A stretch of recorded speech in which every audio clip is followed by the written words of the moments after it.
Dark by Design may contain graphic and/or explicit content. Audience discretion is advised.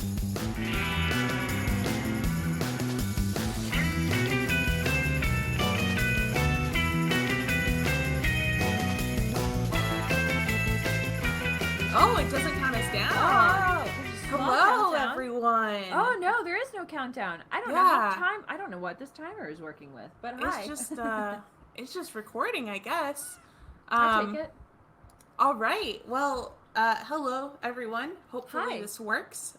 We are trying a different recording software. Yeah. Because, also, this is episode 11. Take 2. On it. 1, 2. Oh Take man, 2.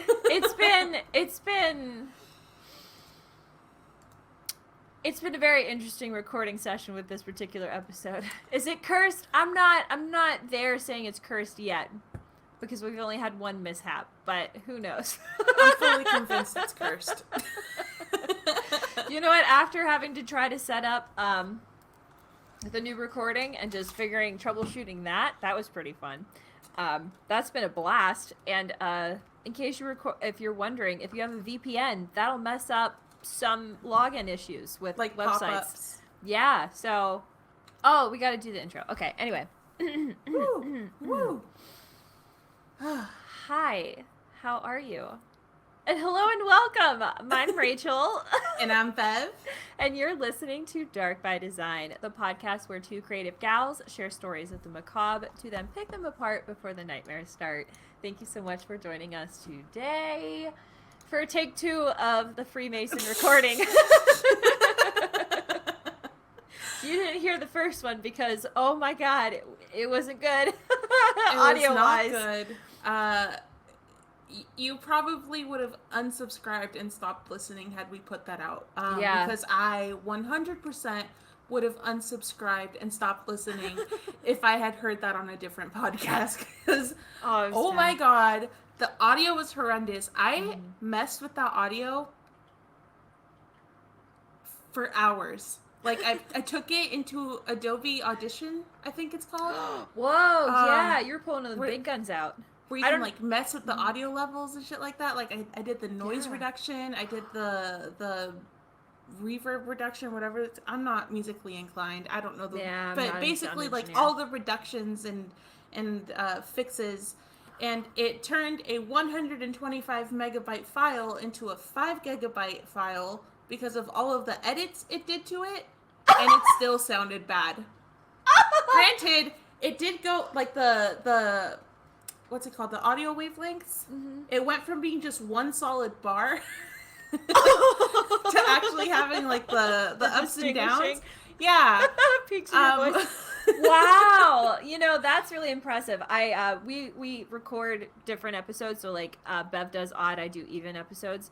And so man, I would love to see what that would have looked like on the editing, just to see your audio. It's like yours was normal. It had like the peaks and like the lows, and then mine was just like like straight across.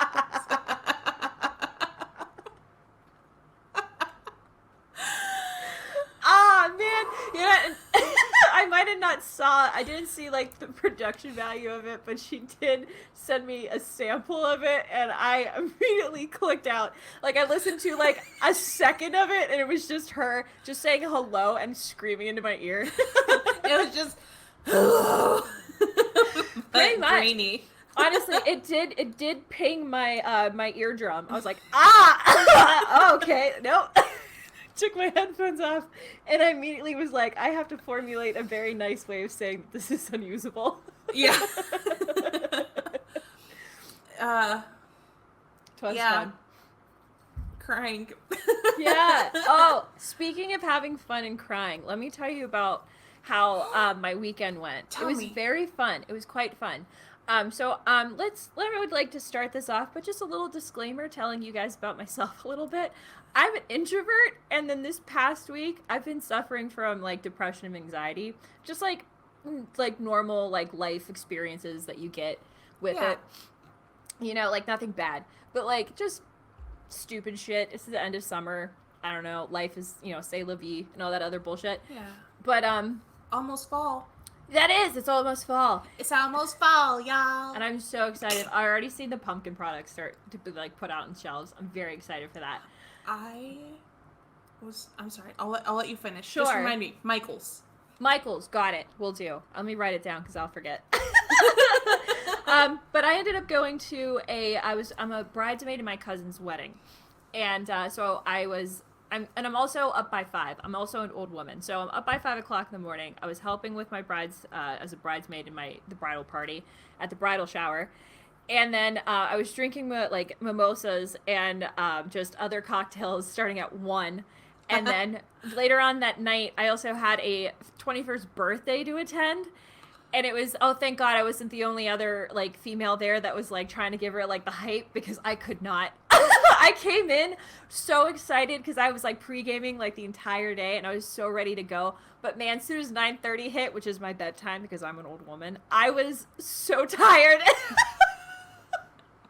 I don't know how young kids do it. And we were, like... It's wild. Yeah, we went to, like, dance clubs and stuff like that, and, oh, boy, do I not miss any of that. But she had a ton of fun. We had a lot of fun. But moral of the story, I didn't get to bed till 3. And my body was like, the internal clock was like, hey, it's time to get up. 2 hours later, so I've been up since 5. I only had 2 hours of sleep. I'm very tired and wickedly hungover right now. So if I'm just like incoherently babbling at some point in time, there you go. Now you know. Thanks for coming to talk. I don't know. Willpower and caffeine, I do believe. You held your coffee cup up, and that reminded me of something also. Several things. Yeah! God bless coffee and caffeine, am I right?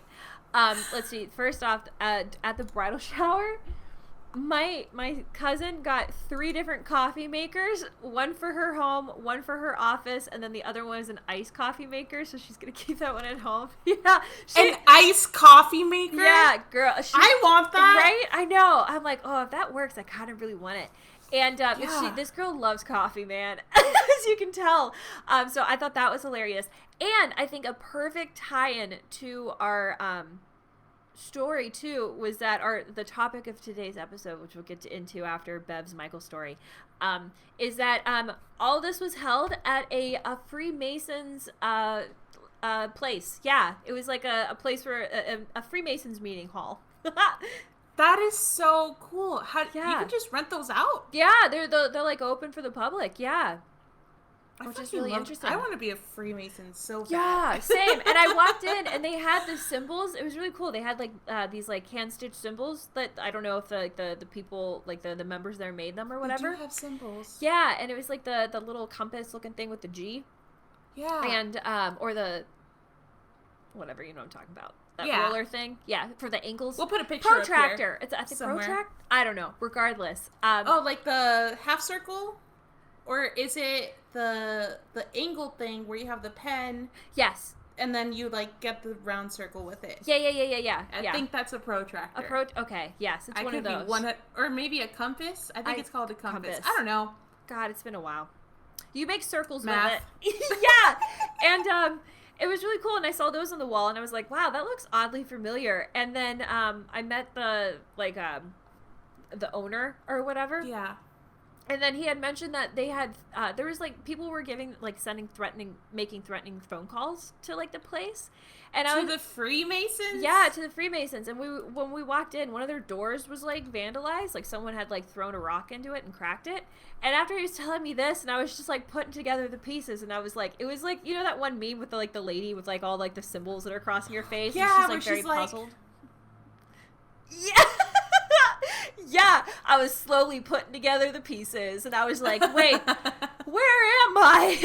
And then he had mentioned the Brotherhood, and I was like, is this a Freemason place? And he had mentioned it, and then sure as shit, it was a Freemasons place. And yeah, it was called the Masonic Hall.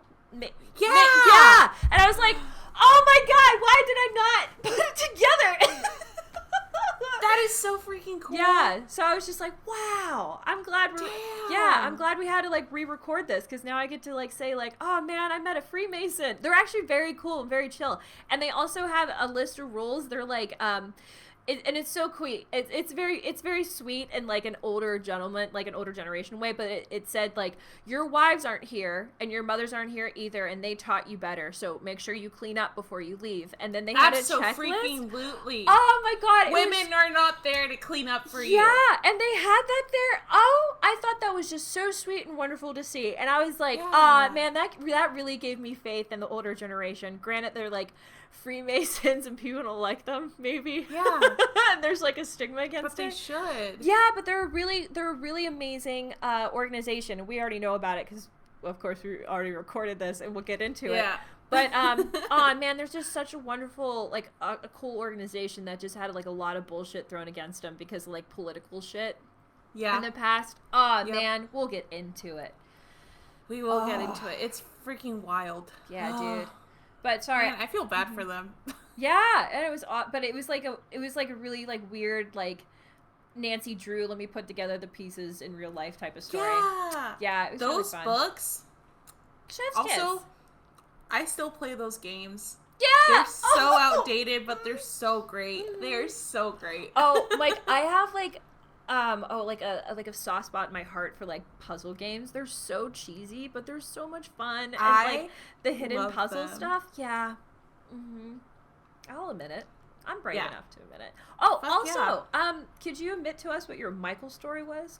I was supposed to go to the grocery store yesterday. For some cat food. So there's a grocery store 5 minutes from me. There's a grocery store 10 minutes from me, and I went to the grocery store at Target that's 40 minutes from me because there's a Michael's there. And I was like, I really want to get some like cool paper for our Instagram reels. So I'm gonna go and like get some paper and like do all that fun stuff, blah blah blah. Yeah, side note, look on our Instagram. Bev's been working really hard on making all these like really cool little shorts. Man, all of the shorts she puts out, it's through this creative genius. Go check them out. She's doing so good. Thanks. Yeah. I can't wait to see I'm having a lot of fun with them. Good. I cannot wait to see what you've come up with. You have a great creative mind. Thanks. Yeah. So do you, girl. Thank you. You're freaking smart. I love you. God, with our powers combined. Fuck yeah, we are unstoppable. Yeah, we are.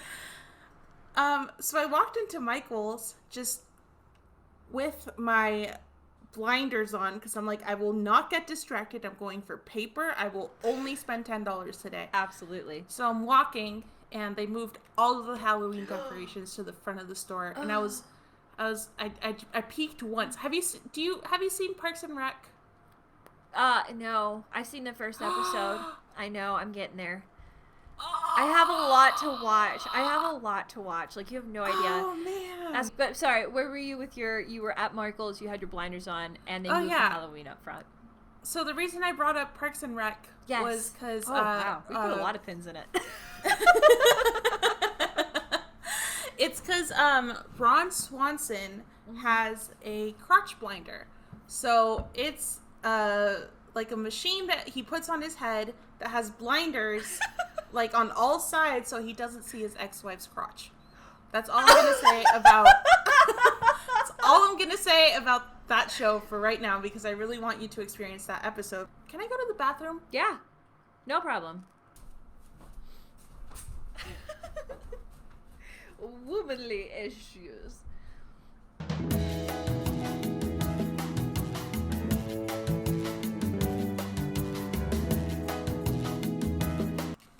I woke up this morning and I was like, yeah, I don't need to put a tampon in today. It's fine. I'll just use a pad. Gotcha. I fucking hate putting them in. And, yeah. So... Gotcha. It's a grand old time. Feminine product situation. Completely understandable. Yep. I just want to let you know that, yes, I did talk to you directly, so welcome for that gift. And may I also request that you cut everything that I said to you directly out so it creates some anticipation from the listener, and just put in elevator music. I'll do it. Should I cut that out too, or leave this in so that they know that you requested that? Oh, yeah, no, leave it in. Like, leave in my explanation. Just so they can just speculate wildly what I talked to you about. Mm-hmm. Okay. Mm-hmm. Oh, you got it. Such silly topics.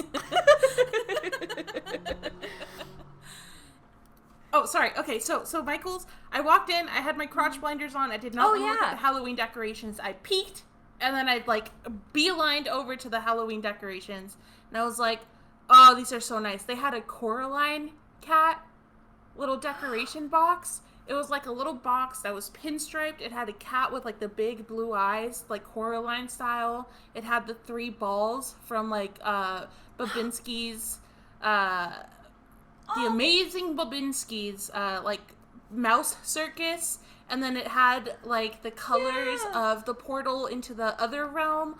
And I was like, oh my god. So I was looking at the prices. Everything was 40% off. I was like, it was $14.99. So, like, 40% off would have been like $5 or $6, Probably I think.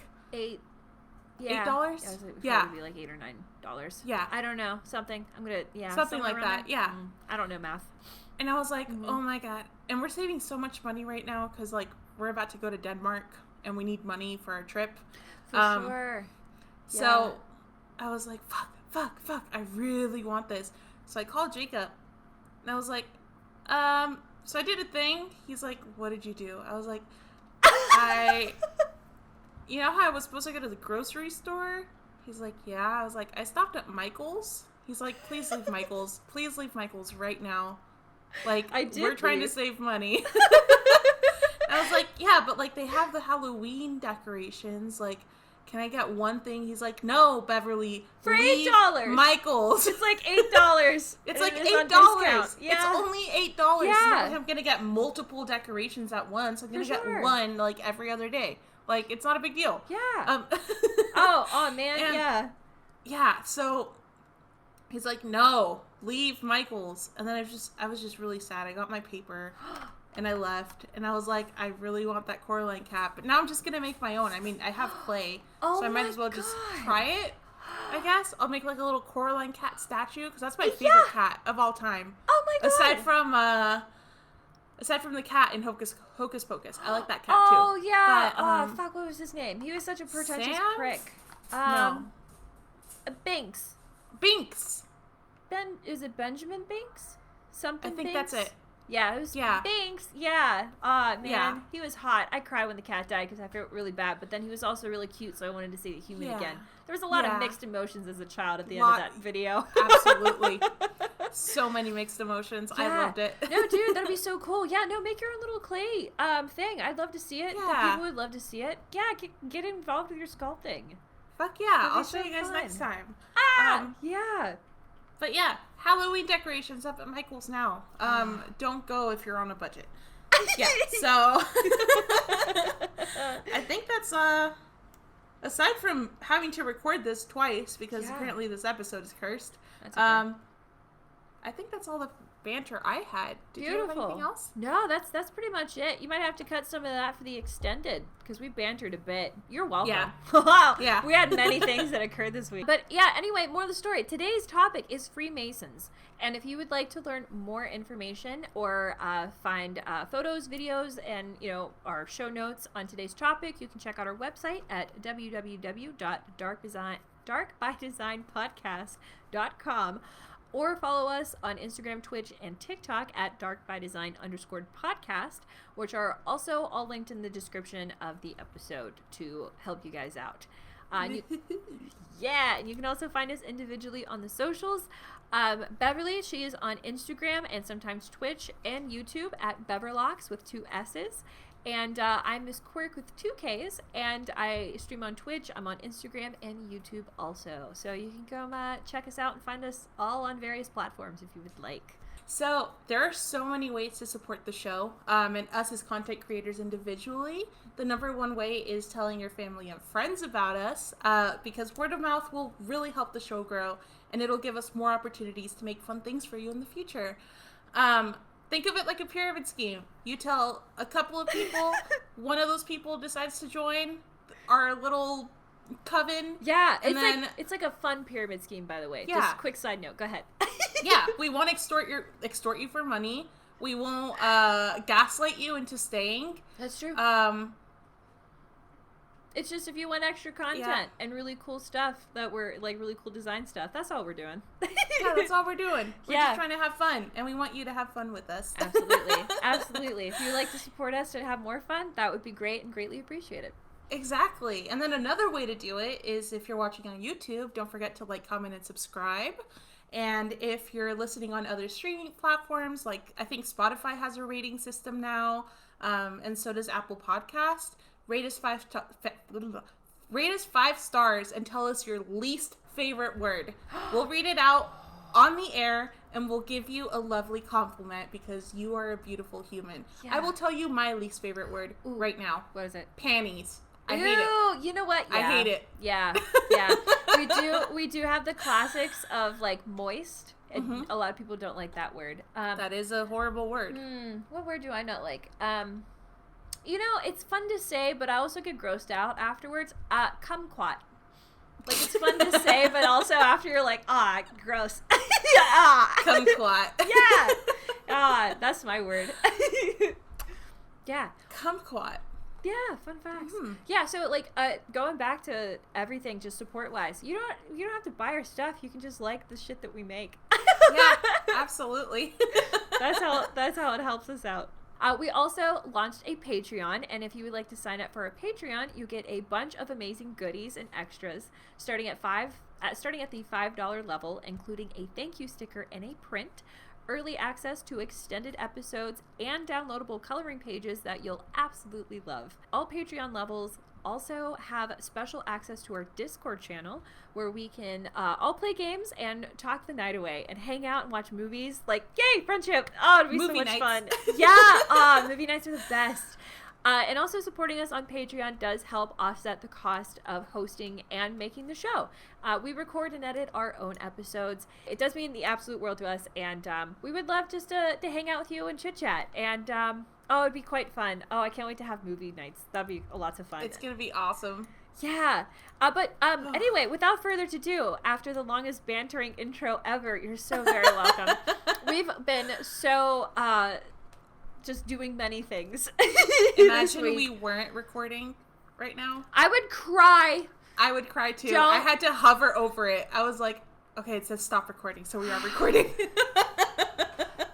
We've been trying to record this for 2 hours now. Yeah. So if something went wrong, I'm gonna cry. I would cry. 2.5 hours. Oh God, I'm not putting that energy out. Anymore. Beverly, without further ado, please tell us all about the Freemasons before I cry.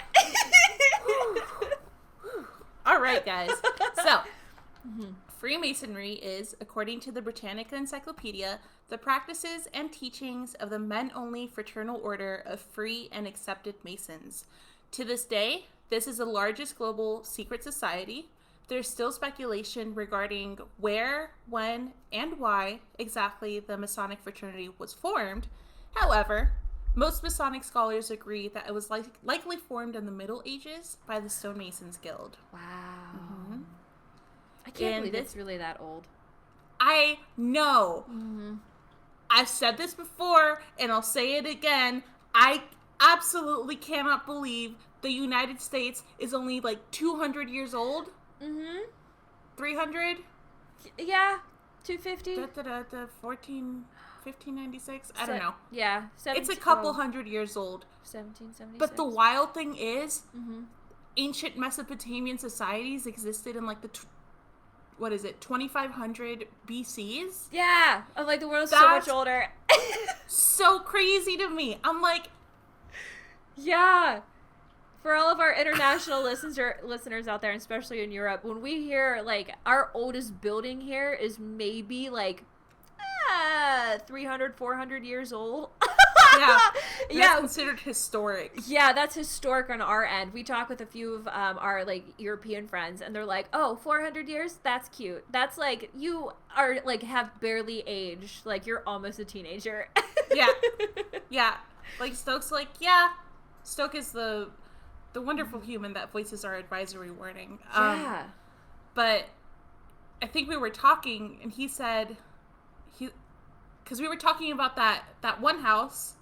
Oh, and he was like, how is that historic? That's the 1900s. I was like, it's old, Stoke. It's like 100 years old. What do you mean? He's like, 100? That's considered historic? I was like, I don't think you realize how young how young this country is. That's so true. And he went, oh, right, you're like only like 250 years old. And we're like, yeah, we're just started. Yeah. The Civil War was less than 200 years ago. Yeah, which is insane to think about. Yeah, that's only, 5 generations ago, pretty much? That's amazing. Crazy. But anyway, the Middle Ages. Yeah. There's still speculation regarding where, when, and why exactly this Masonic fraternity was formed. However, most Masonic scholars agree that it was likely formed in the Middle Ages by the Stonemasons Guild. In this episode, again, we'll be looking into the Masonic timeline from its inception until today, and we're going to be addressing the evolution of the fraternity and also touch on some of the conspiracies surrounding this ancient organization. Ooh, conspiracies. How fun. Everyone loves a conspiracy. I freaking love conspiracies. Yeah. I don't believe them, but I love to hear them. Yeah, they're never true, but god dang, can human imagination spin a tale. Absolutely. Okay, so starting off with the history. As stated earlier, there's still wild speculation about when, why, and where Freemasonry came about. According to freemasonrysa.org, many Masonic scholars agree that it likely descended from an organization of operative stonemasons. Stonemasonry is the creation of buildings, sculptures, and other structures using stone, hence the name. And to put it into perspective, stonemasons have been around since ancient times, having aided in the creation of many fascinating landmarks that we know and preserve today. Wow. Yeah, so some of these really cool landmarks include many of the European castles. Which are much older than 250 years old. Much older than 250 years old. They probably were built around the age of Charlemagne. Oh, absolutely, 100%. 100%. The Exeter Cathedral, the Cathedral of Santa Maria del Fiore. I believe that's in either Italy or Spain. I was like, that's a Latin-based language, but I can't tell you the difference. And then the Laurentian Library of Florence. Many of the Greek temples, both the ones that have been destroyed and are still standing today, and Parisian palaces. So those have all been stonemasons. Yeah, these incredible humans creating these wonderful structures of art. Honestly, I just want to say something. This wasn't brought up last time. Sure, yeah. Art back then, like the fucking buildings they created and like the sculptures and the paintings. Yeah. Oh my god. Yeah. What happened to those kinds of artists? Oh god. I sure as fuck am not one of those. No. And I like drawing cute cats. For real.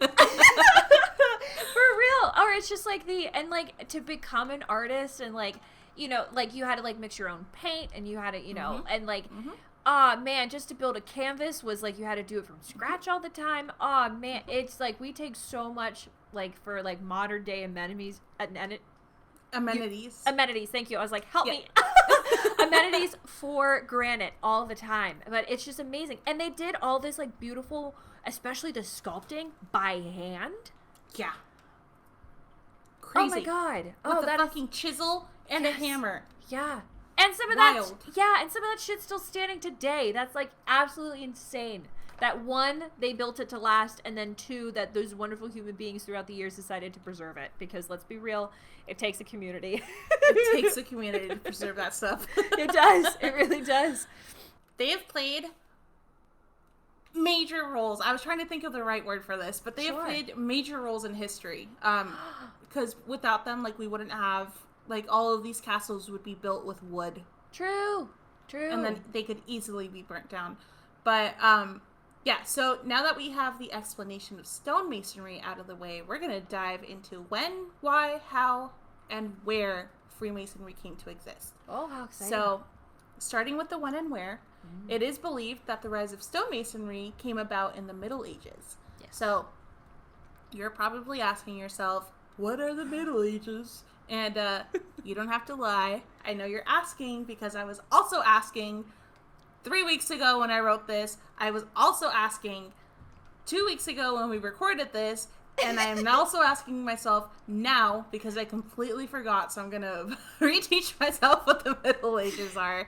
Yeah, I was going to also ask that, please, politely. It's like, could you jog my memory of what we learned already? I'm almost 30. Give me a break. Yeah, my memory isn't what it used to be. The Middle Ages refers to the time period between the collapse of the Roman civilization, around the 5th century CE, so around the late 400s, to the beginning of the Renaissance. So that's around the 1500s. Yeah. The Middle Ages are also when some of the greatest European rulers came to be, such as Charlemagne, when there were clashes between royalty and the Pope, and also when the Crusades happened.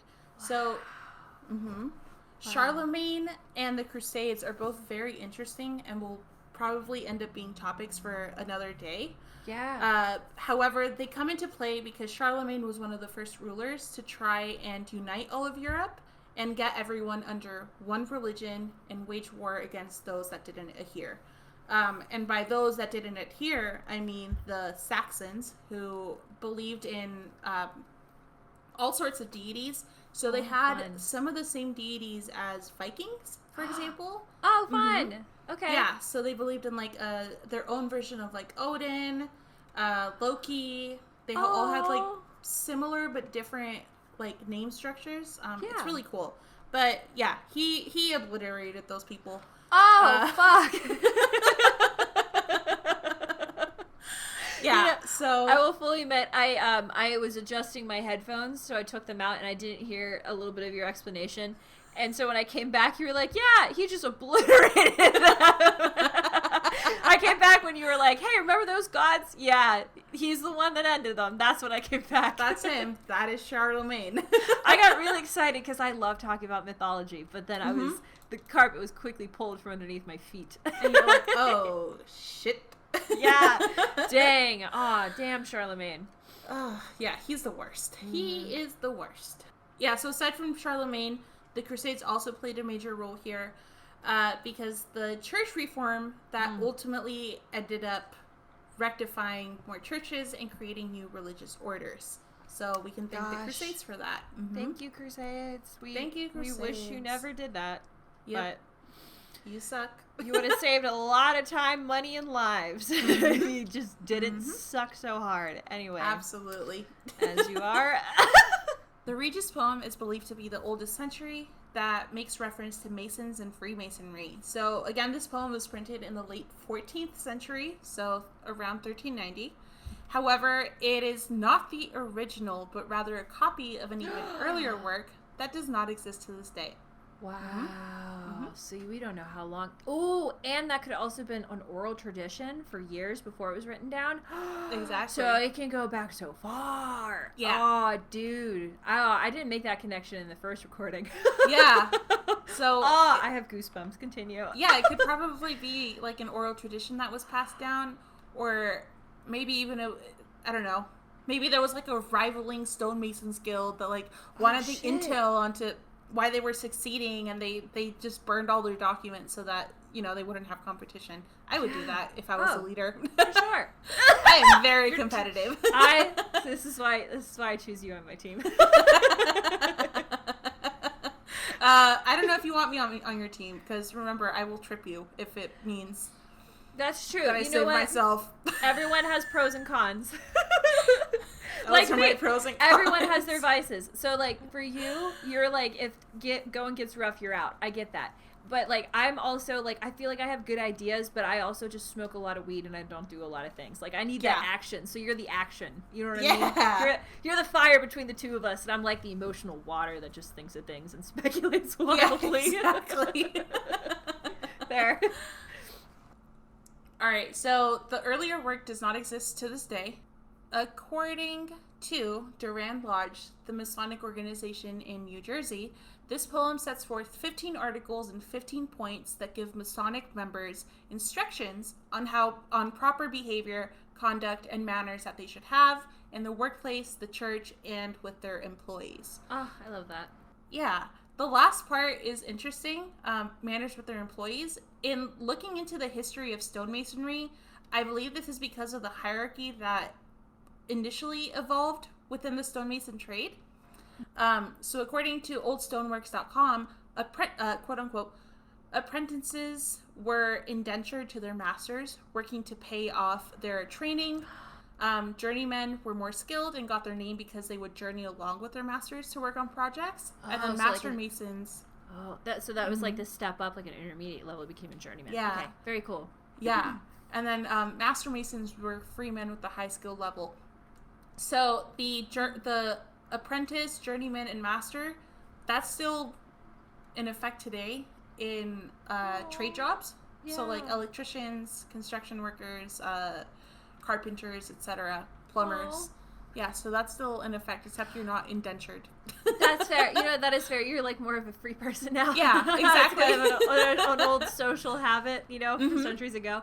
I gotta admit, as somebody who doesn't understand social situations, I would love to have a rule set of like how you're supposed to conduct yourself, because like I need that. I have no idea what to do ever in like human society. I don't know what to do with my hands. Yeah, and I'm like, I don't know what to say. I don't know what I should say. I don't know how I'm supposed to act. And it's not I just don't get out of my house enough. I think that's what it is. But like, and then just social responses just confuse the shit out of me. I just don't understand it. I can't read the room sometimes. But then I'm also really good at reading the rooms. Yeah. Sometimes like you have your good days and your bad days, I guess. But holy shit, man. I have a question for you. Yeah, what's up? What do you do when people are saying happy birthday to you? Oh, die on the inside. Oh, honestly. I will sit there and I will just look down and I go, ha ha ha, okay. And I look around and I smile and then I clap and I'm like, do I sing with them?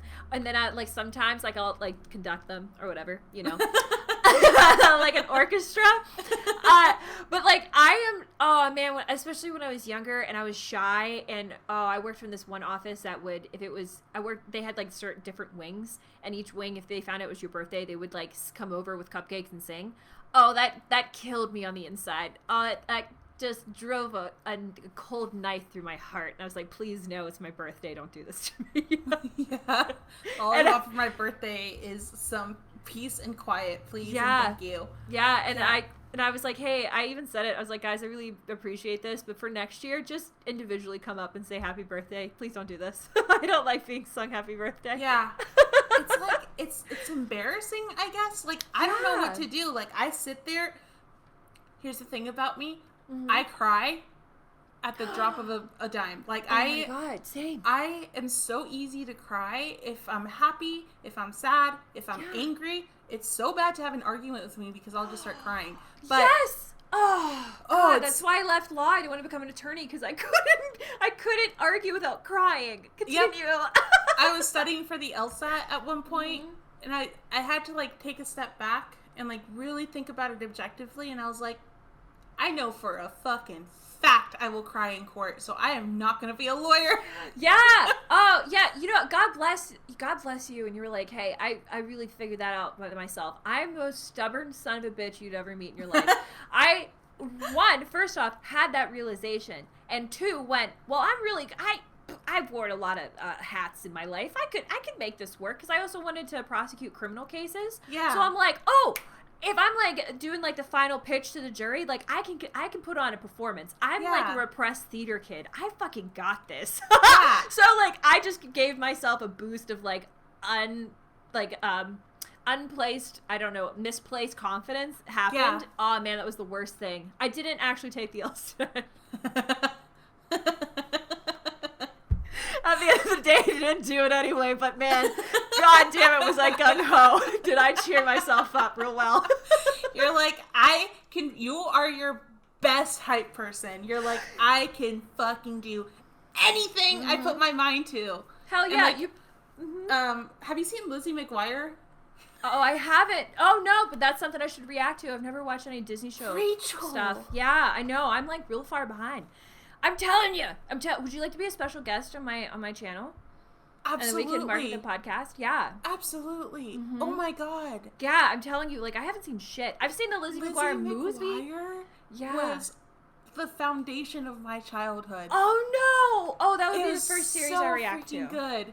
Oh my God. So I'm not going to spoil anything about the series, but she, in the show, anytime she comes up with like a bad idea or something, or like a horrible plan, or like even like in between different scenes, they have an animated version of her that comes out and like talks to her, or like basically says why it's a bad idea. So I'm just imagining, I'm imagining you being like super gung-ho about becoming a lawyer, and I'm like, little animated Rachel comes out and she's like, you're probably wondering how we got here today. And then she's like, it's been a trip, and she rips down the background, and there's just like a bunch of like pins, like that one is Always Sunny in Philadelphia. Yeah, maybe. And she's like, we got a lot to cover. It's gonna been several hours, so get a drink and make sure you use the restroom. Please buckle up. Yeah. Oh man. Oh, I love it. Absolutely. Wow, Sophie, thank you. Sophie, you're shaking the yeah, she is. Please stop. My cat. Okay. Bless her heart. Sorry, where were we? The Regis poem. So, oh, yes. Back to it. So the Regis poem can kind of be seen, I guess another way to look at it is like the initial HR or the initial workers' laws. Because they were, so we're going to go into a couple of articles and points that can be attributed to this hierarchy, and that can be seen as this quote-unquote HR for the Freemasons in the medieval, or in the, what's this called? The Middle Ages. All right. Article 3. The Master Mason shall not take on an apprentice for less than 7 years and must lodge him during his apprenticeship. So I believe this is because it takes about 7 years to either become an apprentice to a journeyman or an apprentice to a master. Basically, if they were to kick them out to the street before their 7 years was over, they'd have to start over as a new apprentice with a new master. And I guess a lot of people were doing that to cut the competition, etc., etc. So, this article, those bitches. Oh, that hurts. Oh, that really hurts. Just imagine, like putting in all that work. Yeah, like your college degree, and right before graduation, they're like, sorry, but we just decided that we just don't want you as a student anymore. So now you have to go get your 4 years somewhere else. Yep. And none of your credits transfer. They took your money.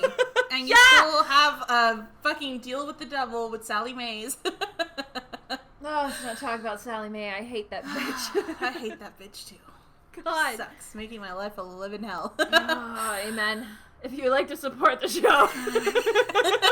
If you'd like to help us pay off our student debt. Like, comment, and subscribe. Please help us. With a little... When we start streaming on Twitch, we'll have a goal. Help us pay off our student loans. And it's just going to be a bar across the fucking top of the screen. It's like our total. It's both of our totals combined. Like $500,000. Yeah. Well, I don't know if that's... How much do you don't have to tell me. I have about...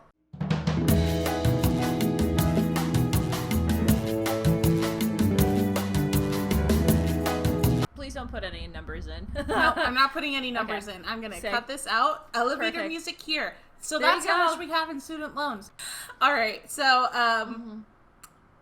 so 7 years, student loans, etc. Yes. Article 6. The apprentice shall be paid less than the fellows, but his salary shall increase as he progresses. So there's two things that I want to say here. Okay. One, the hierarchy that the Old Stoneworks website had mentioned said that they were indentured servants, meaning that they don't get paid really, or they get paid minimally, like pennies for all of their work. Whereas here, they're getting paid and they get annual increases, like as they go, basically. Okay. So kind of like how raises are supposed to work now. Yeah. So, yeah. Believe it or not. Yeah, I think we also made the comparison last time that like the Freemasons were like the first union. They were the first union. Yeah, I forgot about that. Thank you for bringing that up, Rachel. You smart little cookie. Thank you. Beautiful wood nymph. You absolute sun goddess. You shining holographic iridescent little sunflower, but make it like goth. That's what you are to me. Like a little goth sunflower. Oh, I love that. I really do. Oh, I like regular sunflowers too. Can I be a mix of both? Absolutely. Black and yellow. Black and yellow, black and yellow. Okay. I have a question for you. Sure, go. Are you the pumpkin spice lattes, boots, vests, and long sleeve shirts, and I love going to like pumpkin patches type of fall person? Or are you the spooky ooky, I want to go to every haunted house, and all black type of fall person? I see. I'm going to tell you fairly, I'm a little bit of both. I think me too. Yeah, I'm going to say the first description, you clocked my style real hard in college. Every single one of us looked like Han Solo. That's very true. Oh, man. Every single one of us.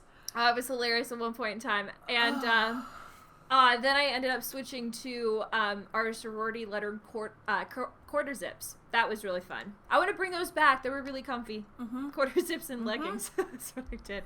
But yeah, I'm totally a little bit of both. I'm the spooky little bitch that orders pumpkin spice coffee, even though honestly I find it very disgusting, but it's just a seasonal thing. I need one. I've never tried it. I just need one. People are probably going to shit on me, but like the Starbucks one, I hate it. I think it's gross, but it tastes good in the fall.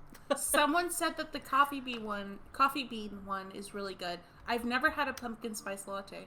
Would recommend. They're very good. They're very like fall flavors, like the warm spices and stuff. Yeah. Oh, I'll try it. Quite lovely. I just shit on it, but I'm like, oh no, it's actually quite lovely. It's actually really good. Yeah, honestly, if you find a really good latte like the one that you just recommended, I definitely would try it 100%. I'm gonna try it once we're back from Denmark, because right now I'm holding off. My deal with Jacob is if I don't buy any coffees right now, like from Starbucks or anything, like I can make my own at home. Yes, that's our deal. I can buy myself 19 coffees while we're in Denmark. Granted, we're only there 12 days. Oh, so you get a little extra. Oh my god, yeah, do that. Oh, that's such a wonderful compromise. I love that. I was like, can I buy it in the airport? He's like, do you want to shit yourself on the airplane? I'm like, oh, absolutely not. That is a good thought. Because coffee just runs through my system if I don't have anything in my stomach. And then also, I get stomach aches when I'm on planes. So that's going to make for a fun plane ride. Oh, don't do that to yourself. Yeah. Don't do that to yourself, I beg of you. If you guys want to hear a good shitting your pants story, I'm going to plug another podcast real quick. Let's Go to Court, their latest episode about the plane shitter. Rachel, I absolutely recommend that. I'm now curious. Laugh your freaking ass off while you're working. So actually, yeah, as you continue on with your notes, I'm going to find that episode and add it to my listen next. It's freaking great. Okay, so yeah, they were the original union, and then Article 13, the Master Mason must give his apprentice a complete education. So that goes hand in hand with Article 3, where they have to lodge them during their apprenticeship and like teach them all of their ways, and they can't let them go before the 7 years are up. So looking at these articles, it can kind of be seen as a way to combat the hierarchy that was set in place and give all the stonemasons an equal chance at succeeding and thriving in an uncertain time period such as the Middle Ages. Which brings us to our next point. How did the terminology evolve? What made the stonemasons become the Freemasons? Oh. So there's actually a lot of speculation, which we love, as to where the term Freemason actually comes from. To quote the Scottish Rite nmj.org, the official site for the Northern Masonic jurisdiction of the Scottish Rite. So the Scottish Masonic Lodge. There are two widely possible origins for the terminology. Per the website, the first origin of the word is that the laborers working in these guilds worked with freestone, which is a smooth limestone or sandstone, and was what they exclusively used for their stonework. So freestone is really easy to cut, which makes it like ideal for building.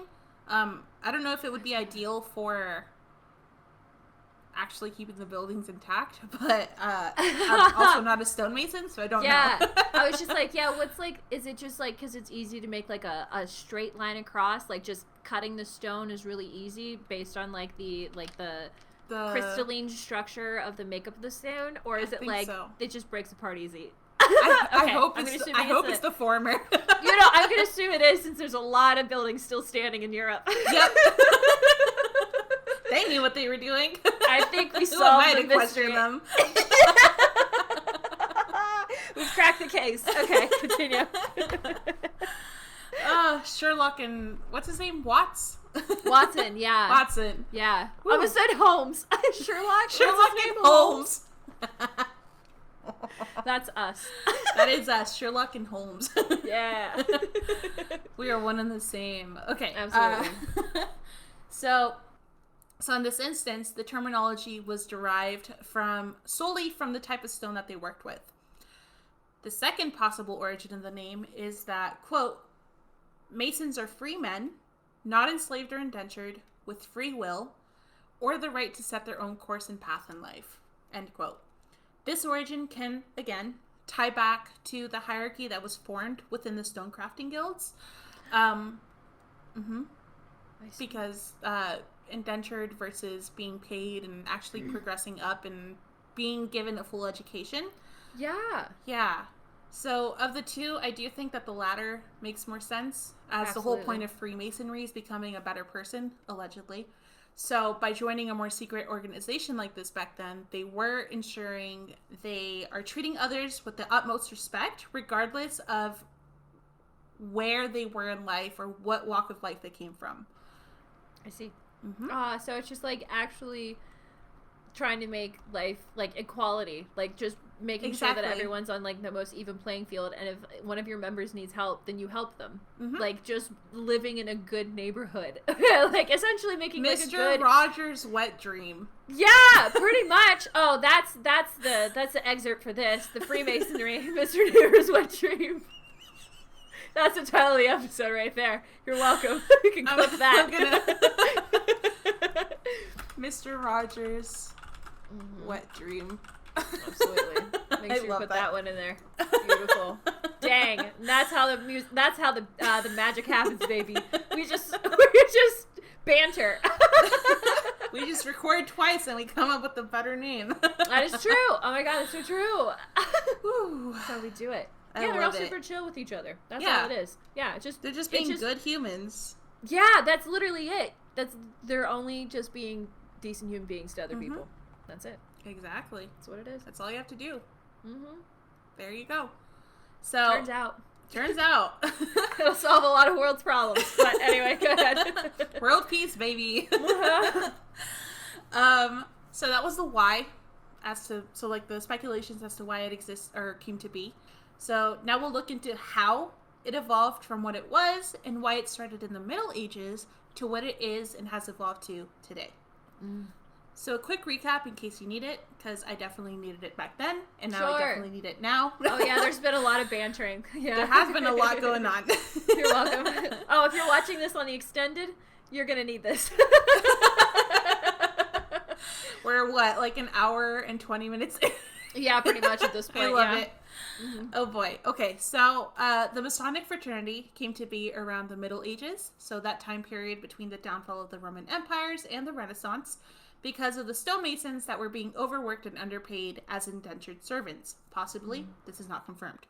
As the meetings and years progressed, someone came to write a set of 15 articles and 15 points that all brothers of this fraternity were to follow if they were to join and participate.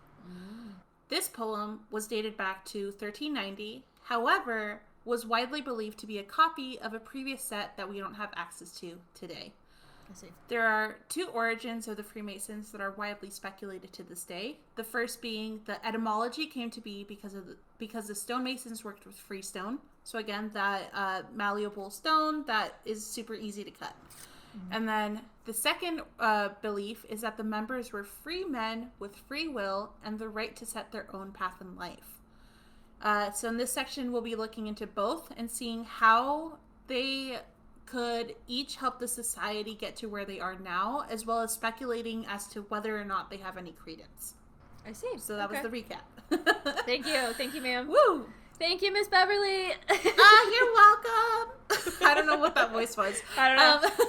Is that your teacher voice? I love it. Hi, my name is... You can call me Miss Bev. Oh, I like to teach the history. I do not like to teach the maths. We don't do math here. Nope, we definitely don't do math here. Okay.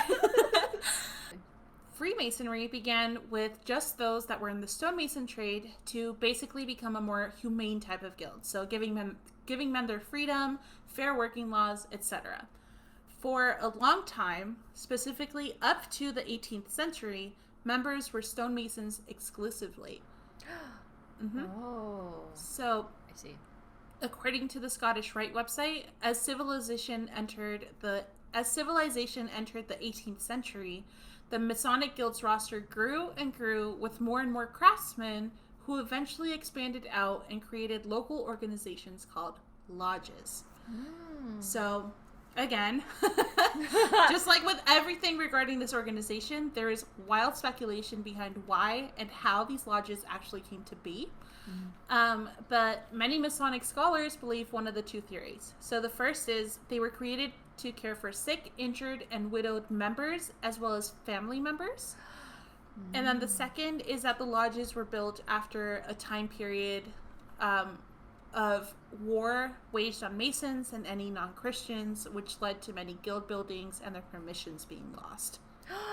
Oh, so they're like, if we can't have our individual guilds, we're just gonna make one big guild and just incorporate everybody. Oh, and then you're also protecting those people who's lost a bunch of stuff thanks to the rulers at that time. Yep. Aw, man. Yep. Aw, man, it's literally just the people helping the people. It's just, they're the Robin Hoods of that day and age. Yeah. I love the Freemasons. I love them so much. Well, I would love to interview a Freemason. Yeah, actually. Like, see what they know, Like, that'd be cool. What can you tell me? Exactly. What can you tell me that I definitely don't know? Yeah, and that won't affect your bylaws. I don't want to get you in trouble with your bros. Exactly. I don't want you to get kicked out. That would suck. Yeah.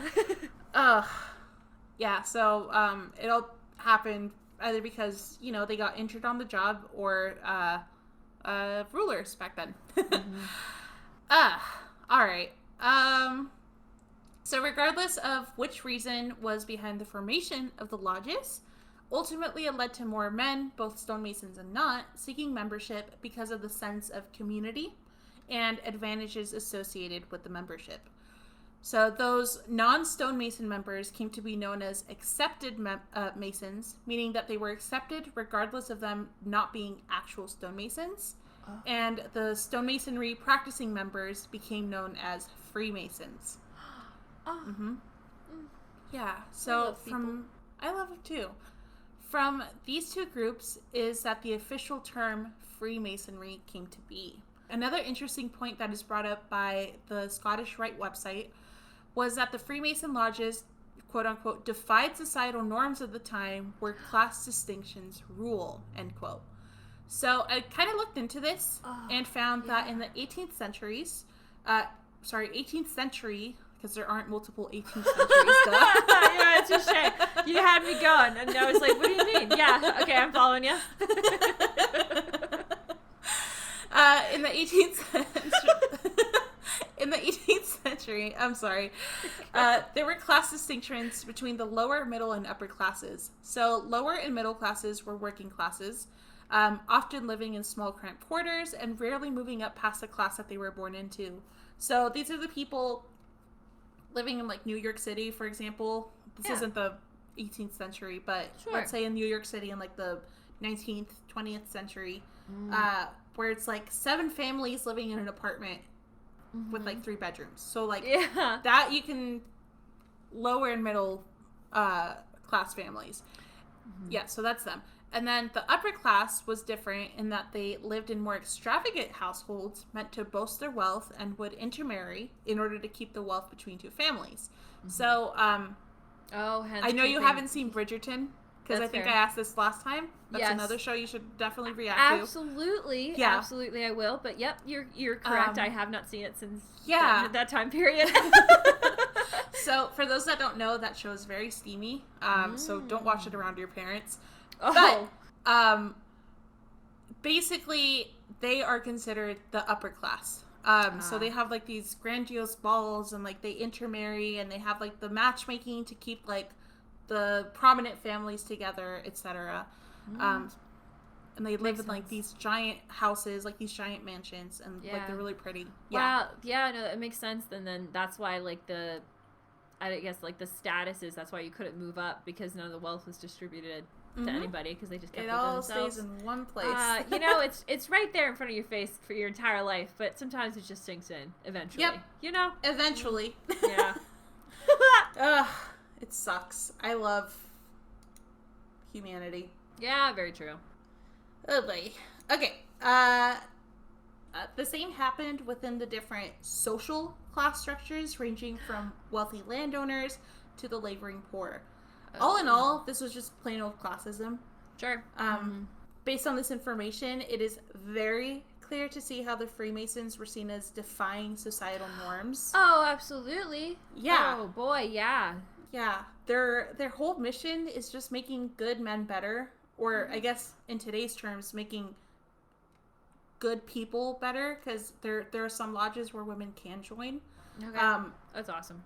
And for people back then, this was seen as bad because, you know, obviously people wanted to keep everyone where they were, and only those that could move up should move up. So, So to wrap this section up, we'll just quickly address both origin theories of the Freemasons as well as the two origin theories of their lodges. It's important to address these before we get into the conspiracies. So just bear with me. Okay.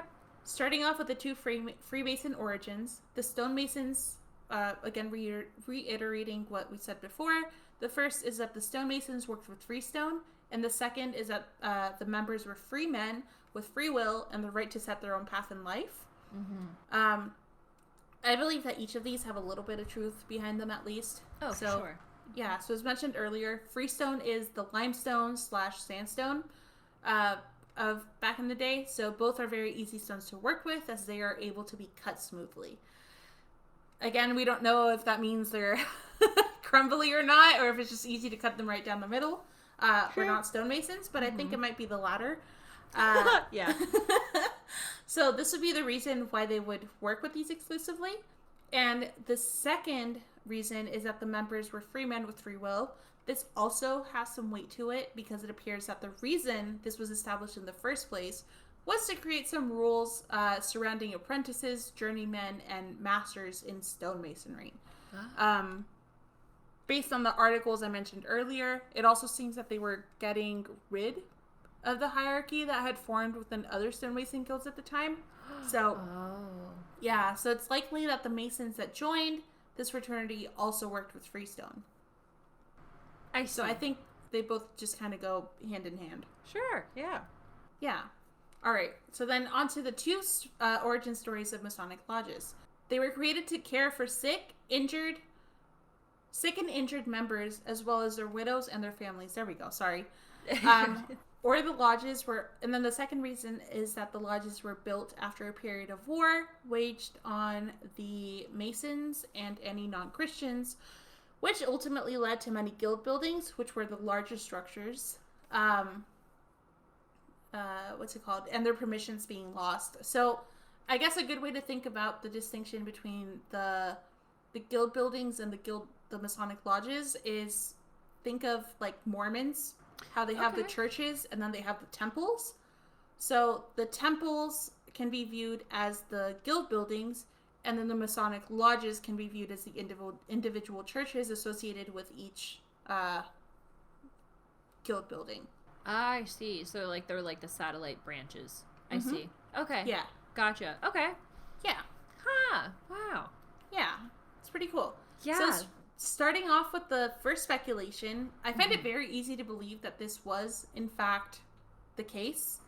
Stonemasonry is a dangerous job. I mean, you're working with actual heavy pieces of rock. So what's stopping an accident? You know? Yeah. Oh, absolutely. And like they didn't have the equipment that we had. It was all like hand built with sticks. Probably like more like there's probably iron involved, but like there's probably a lot of wood and a lot of sticks. Exactly. That's not as just durable as metal. Up stone is heavy. Yeah. Oh my God. There's no like OSHA checks and stuff. So exactly. Like shit was wild. Yeah. Shit was just. They were just throwing all caution to the wind and just hoping for the best. Honestly. For sure. And this wasn't a fraternal organization. This was just all men. We all know how men are. Sorry, men, but like. Testosterone is a hell of a hormone sometimes. It 100% is. And especially when you're, like, lifting stuff up, like, you have that adrenaline, so, like, even if they were injured, they probably wouldn't put it together, you know? Mm-hmm, mm-hmm. Yeah, so, I don't know. Especially back then, if a Mason was to get injured or possibly die, then they, you know, like, who would care for their families? So that's where the Masonic lodges come in place. So, again, this idea of brotherhood. Also, medical care back then, horrible. So as they started to accept more accepted Masons, so the people that weren't practicing stonemasons, you start to get more doctors and nurses and stuff like that joining the organization as well. So you could get medical care that way, and it would be shit. It wouldn't cost an arm and a leg to like you and your family. Oh my God, no, that's very true, and especially because a lot of the natural healers and shamans were being eradicated by the church in Charlemagne at the time because they're trying to make one local Christian belief or whatnot.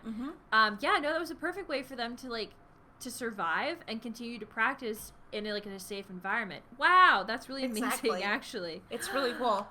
Wow, wow. I'm thoroughly impressed with the Freemasons, I gotta admit. I love them. I love them so much. Yeah, I gotta write them a nice note. I gotta talk to them. Honestly, just be like, thank you for existing. Yeah. You made everyone's life so much better. Yeah. So, the first theory was caring for the sick and the injured. And the second theory is that they were created after the war waged on Masons and non-Christians by organized religion. Gotcha. So this is actually true. And we can blame three things for that. Okay. Organized religion, the state, and Joseph Jogan Paget, aka Leo Texil. Oh, that guy. Yeah, so we're gonna get into this. Yeah. Starting off with the religious, they're all shitty. But fuck Texil. That idiot. That fool. Fool. I do appreciate his chaotic goodness. Yeah. He's like the boy that cried wolf, but he didn't actually mean to. Yeah. I guess. Yeah, he was just trying. He didn't mean for it to go that way, and it. Yeah. He didn't realize. A wild historical turn. For sure, he didn't realize that people didn't understand sarcasm. Mm-hmm. Yeah. Mm-hmm. Which, been there. Yeah. So. Yeah, it's very awkward. Tis wild. Yeah. I love when people just believe everything they hear. It's great. Like me. I am one of those people. Yep. So, same. Mm-hmm. All right. So the first lodge was allegedly created in 1717, and shortly thereafter, many Protestant states began to restrict and ban Masonic lodges all throughout Europe and Asia. One instance was the Florentine Inquisition in 1736, which raided the Masonic lodge in Florence, Italy. The Pope at the time basically declared Freemasons, quote, enemy of the church, end quote, and prohibited any members of the Catholic Church from joining. Oh. Fuck that Pope. What if they were already members? Were they grandfathered in? I'm just kidding. But I don't know. I feel like they would be prosecuted, right? Very true. I feel like the Pope would be pretty mad. Like, dude, there are mortal enemies. Why are you joining them? Exactly. It's like, well, they kind of care about human rights. No, John. Yeah. The church is your life. It's like, okay. All right, thank you. All right, so in London, so that was in 1736. So prior to that, in London in 1698, a Presbyterian minister by the name of Winter wrote a leaflet telling the, quote, godly people in the city of London, end quote, to be wary of the, quote, mischiefs and evils practiced in the sight of God by those called freed Masons, end quote. So this is crazy. mainly because of the fact that Freemasonry isn't a religion. It's not a religion, but it is a religious organization.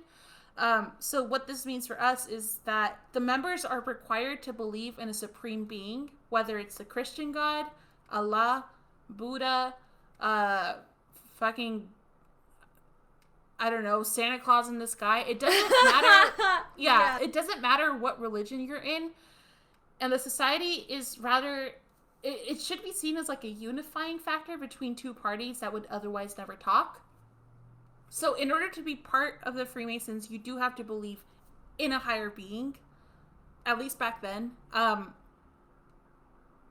So the fact that the Catholic Church is like waging war on them and being like enemies of the state, I'm wondering if it was because they had people from like all sorts of religions joining their ranks. Oh, for sure. Yeah, that's a lot of ideas being circulated. That's a lot of communication between parties. That's very detrimental to a party in power. Oh, absolutely. Yeah. 100%. Whether it's the church or the state. Yeah. So detrimental to the party in power. That was a great segue. Oh, thank you. As far as the state goes, there are actually a lot of different examples. Oh shit. So just kind of to give an overview before we get into some of the specific examples. So the main reason a lot of political states did end up prosecuting the Freemasons was because of that circulation of ideas, and because they... Could you put a light bulb above my head? Like, ding. Yeah. Ding. They were seen as a threat to the state because of that circulation of ideas. They were seen as a threat because of the different religions coming together, like the people from different walks of life. So the rich communicating with the poor, like there wasn't that separation of, so it really played a role. Sure. So starting off with World War II, many different countries allied with the Nazis also banned Freemasonry and its lodges. Interesting. So what was that? That would have been, of course, Germany. Then there was Italy and Japan. Those are the three. Sorry, those are the three main ones that I know of. There's probably others. Norway and France. Oh no, France. They were taken over very quickly by Germany. Oh. But they weren't allies? No, I think they were part of the Allies. They were just occupied. Okay. Yeah, no. They were definitely part of the Allies. Norway, I forget which country, but I know it's up in like Northern Europe. They were, I think it was Finland. Is it Finland? I'm not quite sure, but they played, or maybe it was Switzerland. I don't remember. Moral of the story: they played neutral party in the war, and they've held like a very neutral stance. And I feel like that would be Switzerland. Yeah, yeah. And up until recently, actually, fun facts: they've decided to because of the situation with Russia and Ukraine, they've actually decided to say no. We're actually going and choosing a side, and it was like a huge deal because I think they're right next to Russia, I believe, geography-wise. Yeah, and so like they chose to side with I think it was the EU or UN. I forget what it was. So, like, that was, like, a very big historical moment that occurred because they kept neutrality for, like, shit. I don't know how long, but at least since, like, World War II. Time. Yeah. So it was, like, a big deal. That's insane. Yeah, there you go. Historical, now relevant history knowledge. Being made. Yeah. Oh, history being made. Yeah, there you go. That's a better way of putting it. That is so cool. I love it. Oh, my God. Remember how people were like, I have a lot of random knowledge. How do I market myself? Like, how do I profit off of that? Just start a podcast. And you can literally just shout into a mic about anything. Absolutely. Just ramble and tell people facts. Exactly. It's the best way to market yourself. Yeah. Just don't go into the territory of, what's that one guy? The lobster psychic? What was that guy? Turn the frogs gay. What? Oh, God. What's that guy that he just, Wait, what? Turn the frogs gay? What does that mean? The right-wing conspiracy theory guy. Oh, no. Hold on. Turn the Frogs gay. Who was that? Alex Jones. It's Alex Jones. He was just recently in the news too. But don't go. Why was he in the news? Because his conspiracy theories were really bad and they started hurting a lot of people. And he started saying like a lot of school shootings around the U.S. didn't actually happen, and that it was just like a whole political thing. Is he the motherfucker behind saying that Sandy Hook didn't happen? Yes, that's him. Fuck Alex Jones. Yeah, what the hell? Yeah. So like you can totally start a podcast, but don't go to that level. That's what I'm trying to get at. Absolutely not. That's some bullshit right there. Woo. Okay. In 1925, Hitler's manifesto, Mein Kampf, stated that Freemasonry, quote, succumbed to the Jews, end quote. Okay. Yep. And led to Hermann Göring, who was the president at that time, I believe, stating that Freemasonry had no place in National Socialist Germany in 1933. So this ended up leading to the German Ministry of the Interior ordering a disbandment of Freemasonry as well as the confiscation of Masonic lodges. Oh, God. Okay. I'm not going to go on a religious rant this time, but I just don't understand how, you know, I just don't understand how, and I also just don't understand why people hate Jews so much. Oh, my Jews God. are great. Here, we're going to plug another episode. Yeah. We plug another episode, a future episode that's not released when you hear this, if you're listening to it when this episode comes out. But episode 12 is all about a specific Jewish community. Well, essentially just talk about like the prosecution of Jews in Europe during the 14th and 15th century. Actually, around the same time as the Middle Ages. So yeah, we get to talk about that, and it's not fun. It's real brutal. 100% not fun. It's kind of horrible. Yeah. But it's gonna be really fun because there's like a plot twist, and so I'm very excited to unveil that plot twist, and it might actually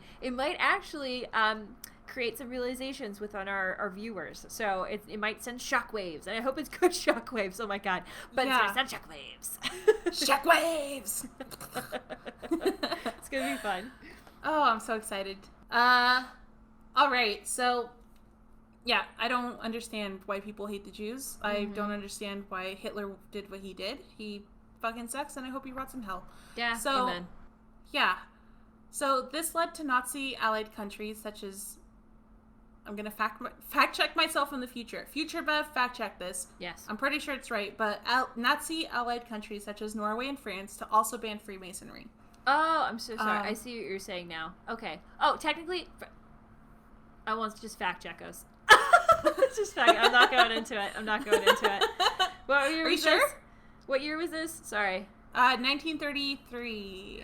33. Well, you know what? They might have been allied with Germany then, because I believe it was September 1st, 1939 is when Germany invaded Poland and started World War II in Europe, I do believe. And then afterwards, so technically, yeah, they probably would have been paired, like they would have been allied with France and Norway at the time because they weren't doing the stupid shit that they were doing, which all makes sense now in timeline pieces. That makes sense. That makes sense. And then they started doing their stupid shit, and other countries were like, what the fuck, dudes? Stop! Adam, have you seen that TikTok? No, I haven't. Not TikTok, fucking Vine, where that guy's blowing like smoke onto a table, and the cameraman like blows it. Yeah. And the guy turns around and he's like, Adam. I don't know why that came to mind, but oh, I love that. I'm gonna use that meme. That's gonna be engraved in my mind now. All right. So the last thing to note here is that due to the Nazi ban of Freemasonry, it is estimated that between 80 to 200,000 Freemasons were murdered during the regime. Oh. I'm going to go ahead. Not all of these people were Jewish. Okay. But I do believe this falls into the number of people that were murdered during the Holocaust. So I believe last time we looked this up, it was about... 6 million comes to mind, but I don't know what statistical number that goes with. So I think it says 6 million European Jews, and they had at least 5 million prisoners of war. Oh. Wow. Yeah. Fuck. So, fuck them. Yeah, so this number fell into that number. Because I'm sure... I also don't know this, so I'm going to fact check myself again. Sure. But I think that most of the people in the concentration camps were Jewish. Mm-hmm. But I'm sure they also murdered people that were dissenting against them. Yeah, yes, and that weren't standing for their bullshit. Yeah. So... Yeah. That and then other different ethnic groups as well, just in case we have someone screaming in the comments about it. But like also the disabled, the Romney. I don't know what are they called, the Romney? That's like the political term. If it is, I'm so sorry if it's not. I know the G word is not a thing that we say anymore now. Yeah, it's not a thing. Yeah, so I'm not gonna, but I believe it's Romney and homosexuals. So hey, I'm out. So speaking of the G word, I do believe I said that in episode 3. Oh, or shit. episode 7. So I'm sorry. Yeah. Sorry about it. Oh, sorry. You know what? Which one was episode 7? I totally forget. Bella. I think I quickly mentioned it at the end. Yeah. I did not know it was politically incorrect. No, it's okay, because also we were referring it to in that timeline. So, like, back in, like... I don't know what, 50, 60, 70 years ago when they would still use that term. So it was used in like the terminology of that time. So not in a very like awful mindset. You're welcome. Thank you. I'm also a PR spokesperson, turns out. I love it.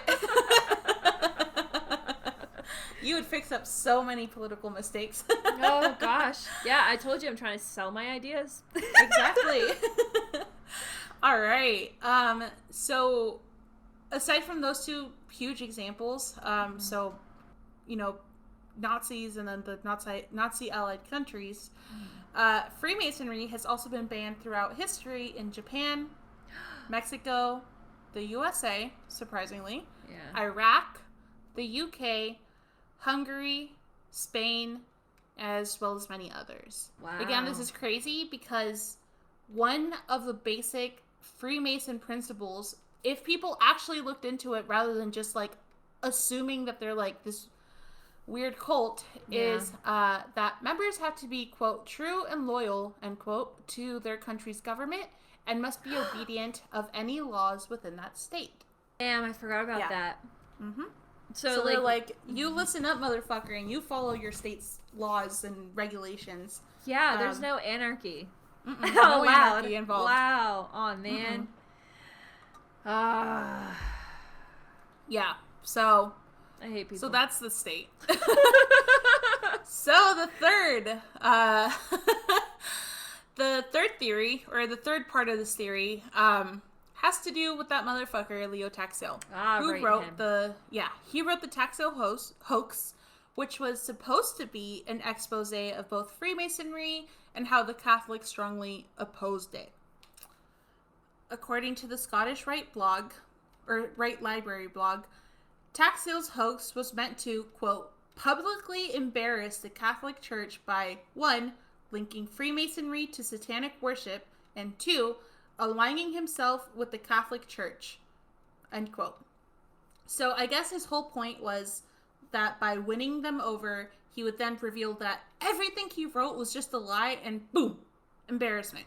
Mm-hmm. Which is crazy, because it doesn't work that way, especially when you're dealing with someone that has that much power over the people. Yeah, and that's just looking for an excuse to, like, crucify you. Yeah, come on. Leo, no! Yeah. So, along with this expose, or this hoax, he also had, like, posters created. So it has that symbol of, I believe it's Baphomet. So, the demon or demonic symbol where it has, like, the goat head, and he's sitting like this. And it has, like, the pentagram. Up. Yeah, it has, like, the pentagram behind him. Mm-hmm. I'll put a picture up here somewhere so you guys can see what I mean. But, yeah. So, people saw that circulating with it, and they were like, oh, this is definitely demonic. And it's like, No. It was never that. It's not. It was never that. Also, just a really quick side note. But I know we would like kiss two fingers and then like put it up, you know, like kiss Jesus or something like that. I think isn't this also in like the Hunger Games or something like that? Yeah. Yeah.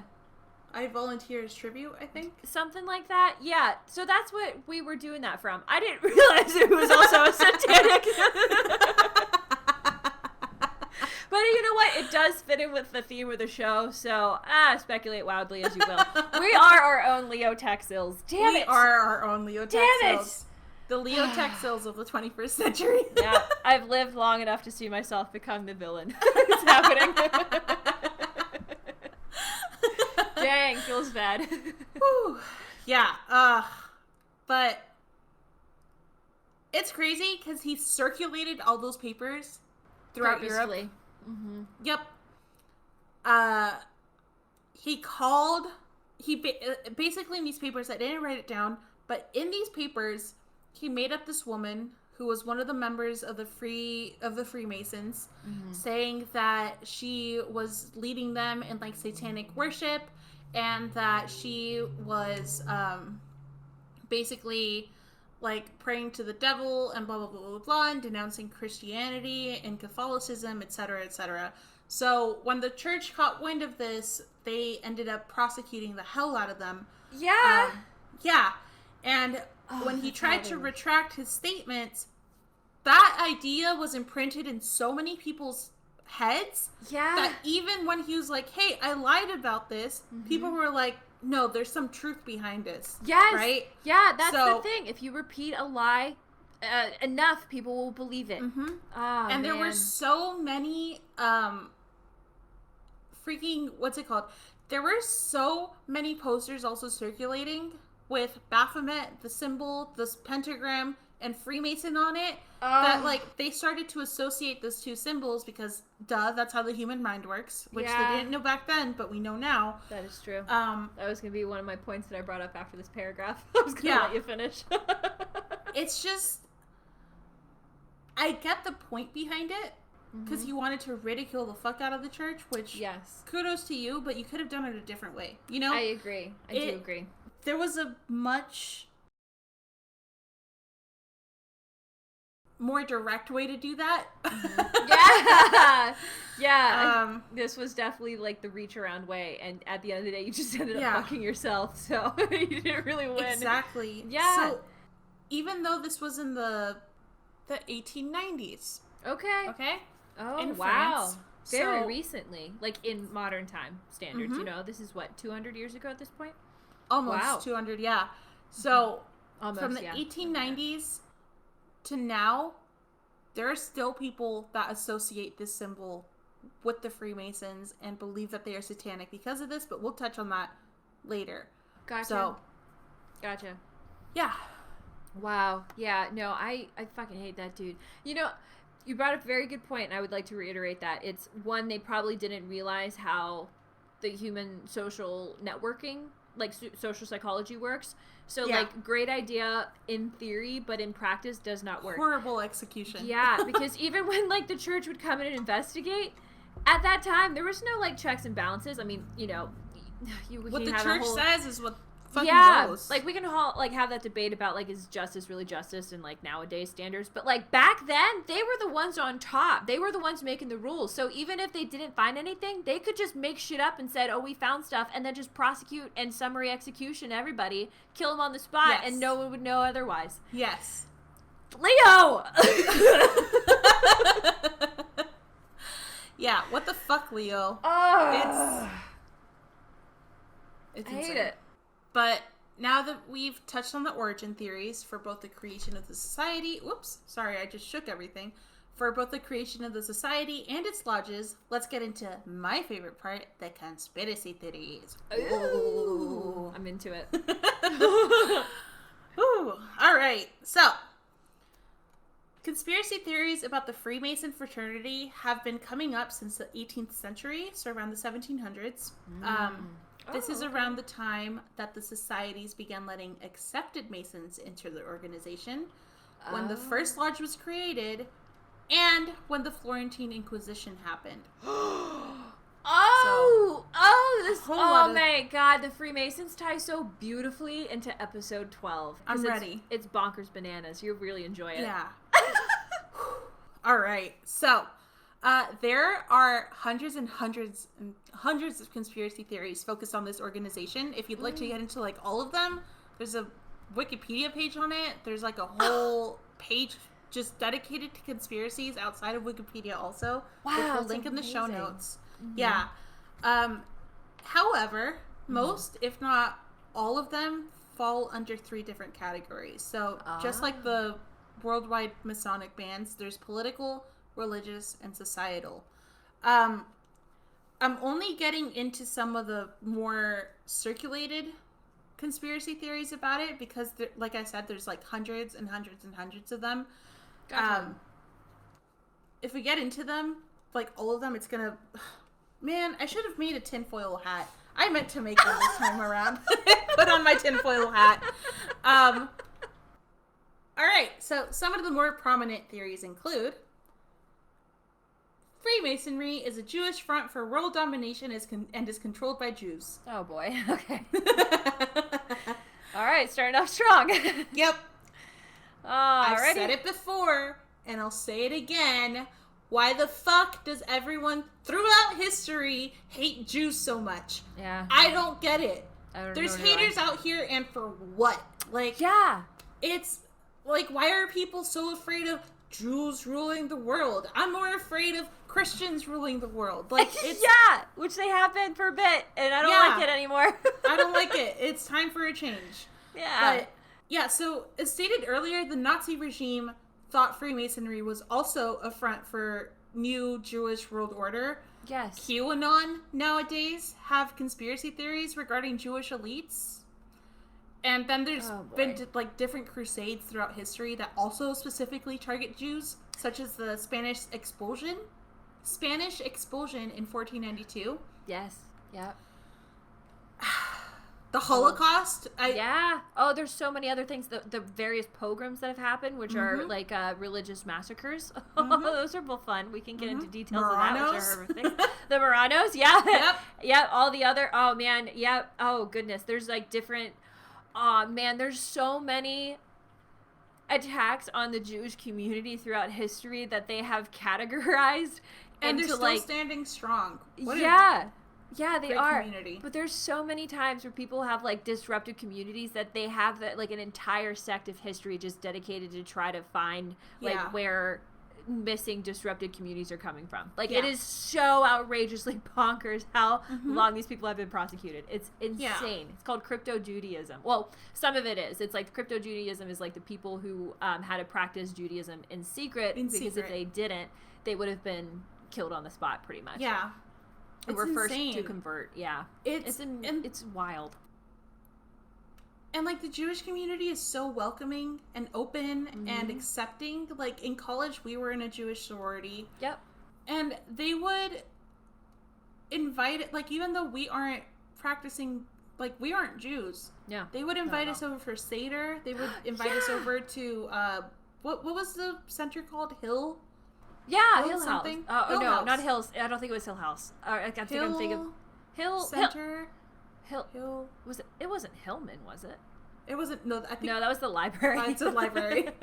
But basically, they had a Jewish center where like Jewish students could convene, and like they would even invite people that weren't practicing the faith. Like it was really cool.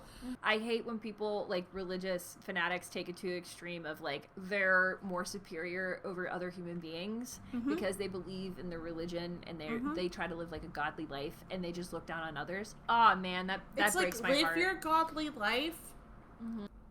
Religion isn't a dick. Don't shove it down people's throats. Yeah, what happened to love thy neighbor, dude? Love thy neighbor. Yeah. Isn't that one of the commandments? I don't know. Yes, that's the first commandment is love your neighbor, I do believe, if I remember correctly. Yeah, and even if you don't love your neighbor, tolerate them. Yeah. Be accepting. Yeah. Like, people unless they're a Nazi, then maybe don't. But yeah, if they're hurting people, then call somebody. Yeah. Who are you going to call? Ghostbusters. Yeah. But this conspiracy is ridiculous. And I'm sorry, Mr. and Mrs. Listener, or non-binary, I don't know. Excuse me, listener, but if you believe in this, then you are also ridiculous. Yeah. Please, get some help. Yeah, seriously. There are so many anti-Semitic, assholes out here. It's just ridiculous. Yeah, all right, so... just go meet your neighbors. Freemasonry is tied to communism. Okay. So, this is apparently a huge conspiracy theory within the Spanish and Irish governments. Oh, shit. Okay. Yeah. I guess many rulers throughout modern history have claimed that communism and Freemasonry go hand in hand, and one can't survive without the other. This is stupid. It's not a political organization. They're not pushing for communism. They tell people to listen to their governments and follow the rules. Yeah. The only reason people probably think it's tied to communism is because of that thing where they're helping the widows, helping the families, helping the injured members get better without going into massive amounts of debt. Yep. Yeah. Yep. It's just the neighborhood, helping your neighbor and supporting your community. Mr. Rogers' wet dream. Circling back.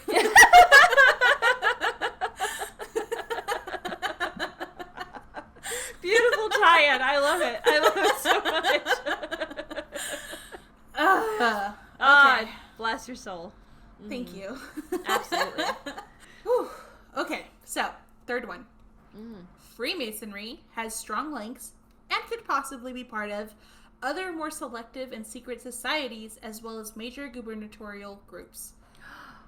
These societies include the Illuminati, Bohemian Grove, Skull and Bone Society, and Rhodes Scholars. Oh my. Okay. And then the different groups include the KKK and the Orange Order. As far as the Illuminati goes, it's believed that higher degrees of Freemasonry have to do with this, and the underlying goal is to have a new world order for universal control of society. I don't get it. Interesting. Okay. I just all right. Yeah. The human imagination. It runs rampant sometimes. Yeah. Listen, people in power also speculate wildly. They do. They try to figure out why things work the way that they do. And it's sometimes there's just no rhyme or reason. It just works. Yeah. Let it be. It'll be fine. Mm-hmm. So this particular conspiracy theory began in Scotland and France in the late 18th century, possibly. Again, wild speculation. Okay. All right. We have two more major ones, and then I'm just going to read off a bunch of stupid ones. Okay. Ooh, yes. Okay. So, number 4. Freemasons are solely responsible for income taxes in the U.S. I try to read that without laughing. It's just so ridiculous. I forgot about this one.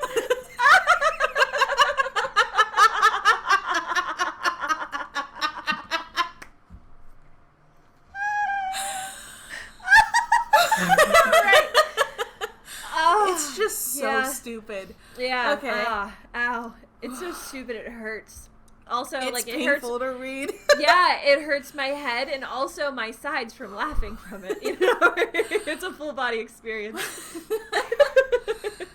Okay, so Edward and Elaine Brown lived in New Hampshire, which I believe I brought this up in the last episode. The Upper East Coast is supposed to be so liberal, so I don't know how the fuck this happened. Yeah, but people live everywhere, unfortunately. So Edward and Elaine Brown lived in New Hampshire and famously protested paying taxes in early 2007. Why were they refusing to pay taxes in early 2007, you may be asking yourself. Yeah, I am. So after refusing to pay, they also refused to forfeit their assets and instead threatened and accused law enforcement of being part of a Zionist Illuminati Freemason movement. Okay. So they got caught, and they're trying to backpedal their way out and say, no, we didn't do anything wrong. You guys are the Freemasons. Yeah. Yeah. Okay, what?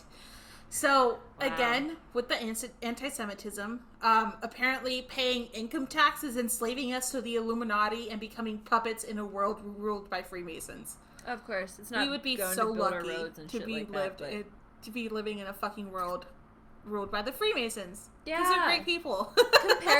You know, like theory-wise, I don't know in all reality like how it would actually be. You know what I mean? But like on paper, sounds fucking great. I'm all for the Freemasons. Yeah, I call them. I don't know if I FMs would do great. FMs. Yeah, FMs. I don't know if I would do great because I just don't do great with authority. That's fair. I don't like following rules, but I would love to be a part of it. yeah. Honestly, if we could if we were get like paired with like a good like mentor, I think they could definitely like reel our asses in. You know what I mean? Absolutely. Or we can start our own cult. If you'd like to join our cult, please let us know. Absolutely. Oh yeah, like you know we don't have to join the Freemasons. We can just do our own shit. Oh yeah. We'll just make our own thing. We wouldn't cause harm. We'd cause good. Like we'd help people. Yeah, but we also talk about spooky things. Oh, we would be. Oh, actually, people would probably associate us with, like, Satanism and shit like that. Yeah, probably. Governments will hate us because we're actually explaining things to the people that histories and scholars and great professionals and doctors have worked years tirelessly on the research that we read to, like, report to you. Yeah, that's a lot of knowledge and, like, messages that we're spreading. It's a lot of knowledge. And in the times that are coming, the handmaid's times in the near future. Oh, fuck, yeah. We're 100% going to be on some posters. Absolutely. But I hope I hope it's because we're selling our show. Exactly. Show posters. They're going to, like, Photoshop our heads where Baphomet's head is. Oh, absolutely. Yeah, they're going to Photoshop horns on us. Oh, man. All right. So the last major conspiracy is Freemasons are devil worshippers. Oh, hey, great segue, by the way. Yep. We are looping right back in. This has been widely believed by Protestants, and again, was first brought up by Leo Taxil, as mentioned earlier. Correct, yeah. In the U.S., Albert Pike, who was the Confederate general, had strongly pushed the belief that Freemasons are devil worshippers, worshipping Lucifer, Satan, Baal, Baphomet, Dajjal, and Rahu.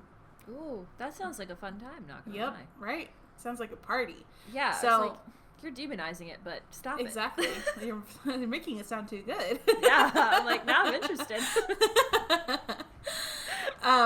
There's no credence behind this, and it's widely believed that the conspiracy theory came to be when Leo Taxil published Taxil's hoax.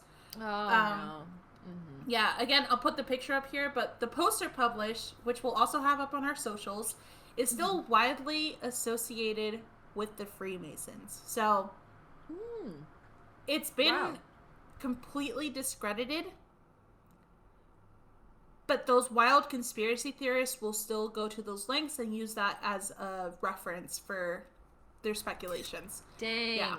Dang. So they're literally saying, look at this evidence. But it's like the inception of like evidence, because they're like, look at this, they are devil worshippers, but you're like, you stupid idiot, you don't understand irony. It was a hoax. He was making a joke. So they're actually physically pulling their own carpet from underneath their feet. Exactly. Dang. It's great. Oh, you know, you hate to see it, but you also love to see it too, you know? Exactly. Especially when it ends like that. Alright, so this last point is gonna touch on 5 different conspiracies that are just a whole lot of bullshit. Heck yeah. These are some smaller theories that are just outlandish and frankly kind of funny. Hell yeah. So I didn't give an explanation for each of them. I'm just gonna read them at you and yeah, rapid fire see what them. You think. Yeah. Yeah. All right. Ready? Tinfoil hats. Absolutely. Dunk. Boop. Freemasons fake the Apollo moon landings. Right? Okay, continue. Freemasons working at NASA are working to hide the Earth is flat. Oh no. Oh god. Okay. Alrighty. Yep. 9/11 was orchestrated by Freemasons. Okay. All right. Well. Okay. Freemasons are run by reptilians. Oh, the reptilians make an appearance. Okay. You're like, when is it coming? It always ties back to reptilians. Damn. All right. Freemasons orchestrated major murders such as John F. Kennedy, John Lennon, Jack the Ripper murders, etc. Wow. Interesting. Yep. Really working behind the scenes there. Amazing. Yeah. John Lennon? John Lennon, how dare they? They're trying to get the hipsters. They're trying to get the hipsters against them. The hipsters, like, and the join hippies. us. yeah, because they know that the hippie community would totally join the Freemasons if they could. Absolutely. It's basically a hippie community, only with structure. So yeah. But yeah, so those are the weird ass conspiracy theories. So I guess we can move on to like the last part. Absolutely.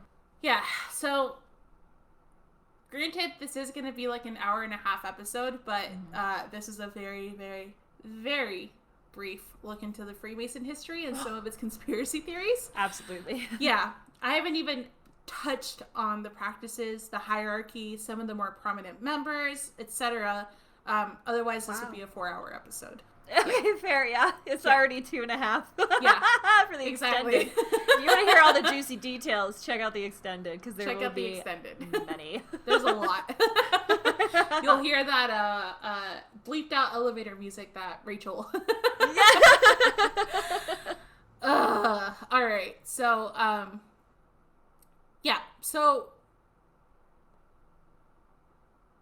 all in all, it's safe to say that Freemasonry was created during a time of need in order to provide all stonemasons with the opportunities they otherwise would not have. Although there was still a hierarchy between the apprentice, journeyman, and master, there was no longer the shittiness that was involved in seen prior, which included indentured servitude and slavery.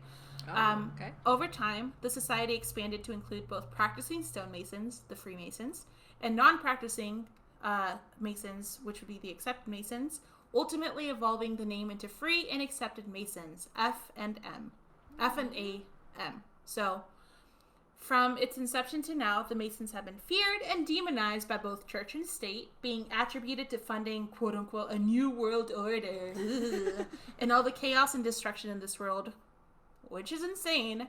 Mm-hmm. If you just read into their beliefs, their rules, their manuscripts, etc., it's abundantly clear that this order is meant to help people improve and become better members of society. You can think of it as a self-help book, but as a society. It's like Freemasonry is not satanic, but it's rather philanthropic with both its members and the organizations that they decide to support. As mentioned earlier, the society is not a religion, but rather a religious society, which means that they do not practice one singular, specular, whatever religion, but every person within the Freemason society practices religion and looks up to a higher power. Yeah. I see. So, from the different conspiracy theories that are circulating about this society, it's safe to assume that people just continue to be ignorant, just flat out ignorant. Oh, 100%, yeah. Like, it doesn't, yeah. It's not, okay, so it's not difficult to research, but what is difficult is finding good sources, reliable sources for your research. Yeah, so it doesn't matter if you're in the Middle Ages or if you're in the 21st century. A lot of people are still the same. Like, they just hear what they hear what they want to hear. They believe what they want to believe. They have, like, selective hearing, selective believing, etc. Like, you don't take in all the facts, you know? Yes. So... yeah, if you guys are interested, we'll put up some links in our link tree. Oh, actually, do you just want to start, like, building a page of just, like, links to reliable resources that we find? Absolutely. Yeah, but just have, like, a list of all the places that we found, especially if they're, like, on, like, 2 to 3 pages in and buried under bullshit. Yeah, no, we definitely need to... I would love to... broadcast reliable pages. Also, for anybody out there, Google Scholar only accepts scholarly journal articles. So, like, we're talking, like, peer reviews over peer reviews over peer reviews, baby. Yeah. By professionals in that profession. And they're peer reviewed. Yes, yeah. So, highly would recommend, if you want to do any research, to check out Google Scholar. It's awesome. But yeah, so if you guys are interested, again, we'll put up some links in our link tree. Yes. But basically, I'll also be putting this up in our link tree. Freemasons have started to take to Twitter to clear their name, as well as TikTok. Yeah, because there are so many people out there, especially now that, like, TikTok, like, videos go viral. Yes. There's those people out there preaching that they're satanic, that they're horrible, that they worship the devil, etc. Mm-hmm. And that they claim that this is an evil organization when they're not. No. They're just people trying to be social and live their damn lives. Mm-hmm. Leave Brittany alone. I'm going to put that video up right here. Yeah, just do it. Just leave her alone. Just leave her alone. They're just literally just trying to live free. Mm-hmm. Hence their name. Yeah. So. Not really. I don't think that's an origin. Is that no, it is an origin. Maybe is it free people? Freemasons? I don't. Cut that out. Cut it out. Okay. I'll cut it. Or you can leave that in. Whatever's funnier. I don't know. It's up to your discretion. I don't like to waste a good joke if I can help it, so. I love it. Thank you. I am a sucker for humility. Thank you. Keeps me humble at the end of the day. Thank you. Humble. Mm-hmm. All right. But if you guys would like us to do a deep dive into the subject, please let us know. Honestly, I could read up on this for days. Like I said, this would be a 4-hour episode if we didn't care about your sanity. So. Very true. Very true. It's like I didn't even touch on the practices, the beliefs, etc. Like this is just like a little bit of a backstory. Mm-hmm. And there, like when I'm researching, like there were so many different topics to just kind of branch off of, which is really cool. But let us know what you think about this topic. Do you believe any of these conspiracies? Do you think any of them are absolutely just buttfuck stupid like we do? Like, did you laugh at any of them? Or just kind of stop, pause the show, and were you like, what the fuck? If you do, we would love to hear what you have to think. Oh, absolutely. 110%. Absolutely. I also, especially if this episode does really well, I kind of want to see like how everything handles. But I would love to reach out to the Masonic Hall that I went to for this past weekend, and seeing if I can like interview any of the members and just get their side and just learn more about the chapter, especially after this poor owner was like, yeah, we just got threatening calls and now they're vandalizing our store. So like it's still like a thing. People are still trying to hurt them. So like stupid. It's insane. And I just want to get like a more in-depth view and do a little bit more research. So if I can maybe swing it, I want to see if I could like maybe interview someone. Yeah. And have it as like an extended episode or something like that. Or put it out as a deep dive with like an actual member, a Freemason. That'd be kind really of cool. fun. I'm not promising anything. This is just some ideas that I'm throwing out, which I will write down after this. Yeah. No, we'll see what we can swing and we'll play it by ear. But I just want to hear more sides of the story, essentially. More sides of history. That's what I want to hear. There's more sides to each. There's multiple sides to each coin. Like you can't just believe everything you hear without actually looking into it. So, yeah. Well, I believe that wraps it up. Absolutely. Yeah. Well, first and foremost, thank you guys so much for listening to our creepy stories and wild speculations. And oh boy, if you made it to the end, especially on the extended, you beautiful bastard, I love you. And I say that in all forms of lovingness towards you. But thank you so much for listening to this episode. This is the Dark by Design podcast. Please like, comment, subscribe, and follow for more monstrous episodes released every Monday at midnight. You can find more information about today's topic on the show's website at darkbydesignpodcast.com or on our YouTube, Instagram, and Twitter. Oh, and also TikTok at darkbydesign_podcast. And you can also listen to us on your favorite podcast streaming site or watch the show on your YouTube channel. And also, if you want free and extra content, you can check out our Patreon and see all the other cool shit that we have there too. Because there's lots. We have some reaction videos. We have the extended content. We have a ton of like free little gifts that we're getting to prep for you guys. Oh man, it's gonna be so. God, it's just so nice. There's so many check it things out. in the works. Yeah, just just check it out. It's really nice. We're working really hard, and you guys love us, and you guys keep downloading our stuff, each week, and we just 300 downloads. Yeah, we're at 300 downloads so far, and today's date is August 21st. So yeah, we're definitely recording in advance. But yeah, but thank you guys so much for your continued support. We greatly appreciate it. And speaking of which, we would like to hear from you too. Remember, this is a two-way relationship. So if you guys have any creepy encounters, ghost stories, personal true crime stories that you would like to share with your fellow common members, please DM us your story on our socials or email us at darkbydesignpodcast@gmail.com, which is also on the screen as Beverly just Vanna Whited for us. And it's also, I'm assuming, in our show notes. Is it also in our show notes? Yes. Okay, perfect. Yeah, so it's down there for you to also check out. It's right after the episode description.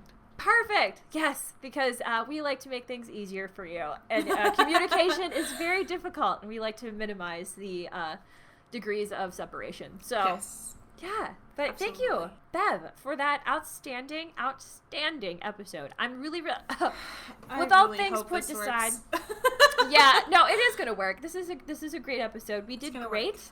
It's so much better than our first recording. It really is. Between the technical difficulties and just like our attitudes and moves. Yeah. Oh, there was so much lagging. And the audio issues. Oh boy, I can hear everything you're saying real time, and I can react real time. Oh my God, that's crazy. Right. She did have the laggy side. Bless your soul. You've been dealing with a lot these past 9 episodes. Oh, I feel bad for the listeners, but we are up to 12 or 13 followers on Spotify. That's so exciting. And 2 5-star ratings on Apple Podcasts. But thank you guys so much for joining us. We can't wait to, your least favorite word, we can't wait to hear from those. We can't wait for you to hear episode 12, because there's a great time with Freemasons, and episode 12 in the works for you. And can't wait to continue to hear from you guys. And yeah, just be friends and stuff. Oh man, it's been a really wonderful time. So thank you for joining the wonderful times with us. We do greatly appreciate it. Thank you, friends. What did we decide to call our people? Oh, fuck. God, gosh, it's in that lost episode. It is. Yeah.